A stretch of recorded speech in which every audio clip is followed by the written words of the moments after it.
In the field of economics, transaction costs play a crucial role.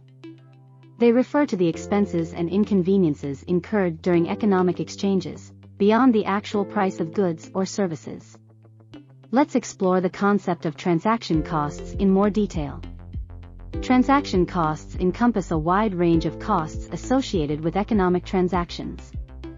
They can be both monetary and non-monetary, including negotiation, information gathering, contracting, enforcement, monitoring, and transportation.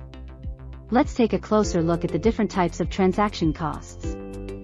First, we have search and information costs, which involve the time and resources spent in searching for information about goods or services. Next, we have negotiation and bargaining costs. These arise from the process of haggling or negotiating the terms of a transaction, including price, quantity, and other conditions. Contracting costs are another type of transaction costs. They include the expenses associated with drafting, executing, and enforcing contracts. Legal fees, paperwork, and compliance efforts are all part of contracting costs. Monitoring and enforcement costs are essential to ensure that both parties in a transaction adhere to the agreed terms. This may involve supervision, quality control, or even legal action in case of disputes. Transportation and logistics costs are incurred in physically moving goods from one location to another. This includes expenses related to shipping, storage, and handling.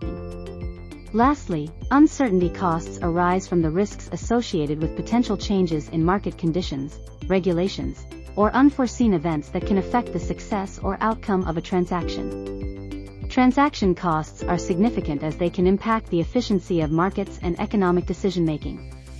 High transaction costs can discourage trade and economic activity, while low transaction costs can encourage it.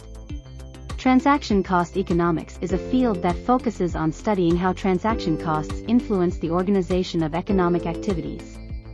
It suggests that firms and organizations exist, in part, to minimize transaction costs.